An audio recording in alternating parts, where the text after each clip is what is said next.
வணக்கம் நண்பர்களே. லக்னத்தில் குரு பகவான் இருந்தால் என்ன மாதிரியான பலன் ஜாதகருக்கு கிடைக்கும்?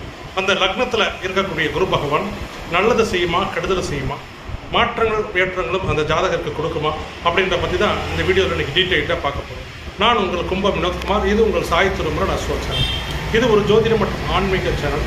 ஜோதிட ரீதியான தகவல்களையும் உங்கள் வாழ்க்கையில் ஏற்படக்கூடிய பிரச்சனைகளுக்கு உண்டான தீர்வையும் எளிய பரிகாரங்களையும் சொல்லக்கூடியது தான் நம்ம சாய் திருமுருகன் அஸ்ட்ரோ சேனல். புதுசாக நம்ம சேனலை பார்க்குற நண்பர்கள், நேயர்கள் மறக்காமல் நம்ம சேனலை சப்ஸ்கிரைப் பண்ணி பாருங்கள். இப்போ இந்த லக்னத்தில் இருக்கக்கூடிய குரு பகவான் ஜாதகருக்கு என்ன மாதிரியான பலாபலன்களை கொடுக்கும் அப்படின்றத பற்றி இந்த வீடியோவில் டீட்டெயிலாக பார்த்துருக்கோம். குரு பகவான் நவகிரகங்களில் சுபகிரகம், அதாவது முழு சுபர்னு இந்த குரு பகவானை மட்டும்தான் சொல்கிறோம். மொத்தம் 9 நவகிரகங்கள், சூரியனில் ஆரம்பித்து செவ்வாய் வரை 9 நவகிரகம் இருக்குது. அந்த 9 நவகிரகத்தில் முழுமையான சுபராக இந்த குரு பகவானை தான் ஜோதிட சாஸ்திரம் சொல்லுது. அப்படிப்பட்ட முழு சுப கிரகமான குரு பகவான் லக்னத்தில் இருக்கும்போது அந்த குரு பகவான் வலிமையாக இருக்கிறார். என்ன காரணம்னா, லக்னத்தில் திக்பலம் பெற்று இருப்பார். அது என்ன சார் திக்பலம் அப்படின்னா?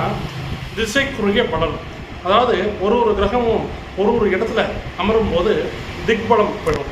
அப்படி பார்க்கும்போது இந்த குரு பகவான் லக்னத்தில் திக்பலம் பெறுறார். திக்பலம்னா வலிமையாக இருக்கிறார்னு அர்த்தம். அதாவது ஒரு கிரகம் ஆட்சி அல்லது உச்சம் பெறும்போது என்ன வலிமை இருக்குமோ அந்த வலிமை அந்த கிரகம் திக்பலம் பெறும்போதும் இருக்கும். அப்படி பார்க்கும்போது குரு பகவான் லக்னத்தில் அமரும் போது திக்பலம் பெற்று வலிமையாக இருப்பார். எந்த ராசி எந்த லக்னமாக வேணாலும் இருக்கலாம். உங்கள் ஜாதக கட்டத்தில் லக்னத்தில் குரு பகவான் அமர்ந்து வலிமையாக திக்பலம் பெற்று இருந்தாலும் சரி, அல்லது லக்னத்துக்கு 7ஆம் இடத்துல அமர்ந்து லக்னத்தை பார்த்தாலும் சரி, அது மிகச் சிறப்பு, நல்ல விஷயம்தான். அதனால் பல நல்ல விஷயங்கள் நடக்கும். கெடுதல் ஒன்றும் பெருசாக இருக்காது. லக்னத்தில் குரு இருந்தாலும் சரி, அந்த லக்னத்துக்கு 7ஆம் வீட்டில் குரு இருந்தாலும் சரி, அந்த ஜாதகருக்கு உடல் எடை கூட இருக்கும். அதாவது கொஞ்சம் பருமனா தடிமனா, அதுவும் கொஞ்சம் குண்டா இருப்பார், கொஞ்சம் தொப்பை விடும். அந்த ஜாதகர் நல்ல மனசு இருக்கும். குரு போய் லக்னத்தில் அமரும் போது ஜாதகருக்கு நல்ல மனசை கொடுத்துரும். கொஞ்சம் இலகின மனசுன்னு சொல்கிறோம் இல்லையா? சில பேர் பார்த்தீங்கன்னா ரொம்ப இலகின மனசாக, இலக்கிய மனசாக இருக்கும். அப்படிப்பட்ட அமைப்பு அந்த ஜாதகருக்கு இருக்கும். சற்று ஏமாளியில் கூட சொல்லலாம். சில நேரங்களில் ஏமாந்துடுவார் அந்த ஜாதகர் அந்த இலகின மனசினால். அதே போல் அந்த ஜாதகருக்கு ஆன்மீக நம்பிக்கை, கடவுள் நம்பிக்கை அதிகமாக இருக்கும். ஆன்மீக ஈடுபாடு அதிகமாக இருக்கும். தினமும் கோயிலுக்கு போகக்கூடிய நபராக கூட அந்த ஜாதகர் இருப்பார். அடிக்கடி கோயில்களுக்கு போகிறது, ஆலயங்களுக்கு சென்று கடவுளை வழிபடுறது, முக்கியமான ஆலயங்களுக்கு செல்வது, அதே மாதிரி இந்த கோவில் திருப்பணிகளில் கலந்துக்கிறது, இந்த மாதிரி ஆன்மீக ஈடுபாடு, கடவுள் நம்பிக்கை எல்லாரையும் விட சற்று அதிகமாகவே அந்த ஜாதகருக்கு அந்த லக்னத்தில் இருக்கக்கூடிய குரு கொடுக்கும். அதே போல் பணம் காசுக்கு பெரிய பிரச்சனை இருக்காது. குழந்தை வாக்கியத்துக்கும் பெரிய பிரச்சனை இருக்காது. ஏன்னா குருனா தனக்காரகன், புத்திரக்காரன். அப்படிப்பட்ட குரு லக்னத்திலேயோ அல்லது லக்னத்துக்கு 7ஆம் இடத்துல லக்னத்தை பார்த்தாலும் அந்த பணங்காசுக்கும் சரி, குழந்தை பாக்கியத்துக்கும் சரி பெரிய தடைகள் இருக்காது. அந்த தனக்காரகன், புத்திரக்காரகன் என்று அழைக்கப்படக்கூடிய குரு பகவான் இந்த ரெண்டையுமே அந்த ஜாதகருக்கு நிறைவாகவே கொடுத்துருவார். அதே போல் குரு அப்படின்னா எல்லாருக்கும் சொல்லிக் கொடுக்குறவர், நல்லது கெட்டது சொல்லிக் கொடுக்குறவர். இப்போ நம்ம ஆசிரியரை குருன்னு சொல்கிறோம், நம்ம பாடம் நடத்தக்கூடியவங்கள குருன்னு சொல்கிறோம். அப்படிப்பட்ட குரு மற்றவங்களுக்கு யோசனை சொல்கிறதுல, ஆலோசனை, நல்லது கெட்டதை சொல்கிறதுல இவங்க ரொம்ப முன்னணியில் இருப்பாங்க. இவங்க சொல்கிறது நல்ல விஷயமா இருக்கும். அந்த விஷயத்தை மற்றவங்க கேட்டுக்கிட்டாங்கன்னா அவங்களுக்கு ரொம்ப நல்லது. அதாவது குரு போதனைன்னு சொல்லணும் இல்லையா? அந்த போதனை பண்ணக்கூடிய, நல்லது கெட்டது சொல்லக்கூடிய அந்த அமைப்பு, அந்த சூழ்நிலை இந்த ஜாதகருக்கு இயற்கையாகவே இருக்கும். இவங்க சொன்னால் அது பழிக்கும், இவங்க சொன்னால் அது நடக்கும். இவங்க சொல்கிற ஆலோசனையை கேட்டு மற்றவங்க நடந்துக்கிட்டாங்கன்னா அவங்களுக்கு நல்லது, கேட்குறவங்களுக்கு அது நல்லது. ஏன்னா குருநாடே அந்த பாடம் சொல்லி கொடுக்குறது தானே, ஆலோசனை கொடுக்கறது தானே, போதிக்கிறது தானே. அந்த குரு லக்னத்தில் இருக்க குரு அந்த அமைப்பை அந்த ஜாதகத்துக்கு கொடுத்துரும்.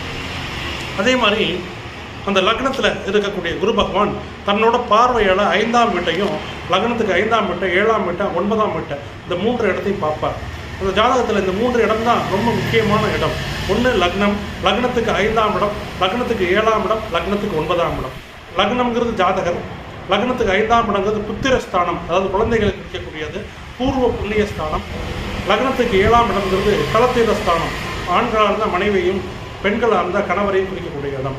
அடுத்தது 9ஆம் இடம், ஆண்களுக்கு குழந்தை பேருக்கு இருக்கக்கூடிய பாக்கியஸ்தானம், பெண்களுக்கும் அது பாக்கியஸ்தானம்.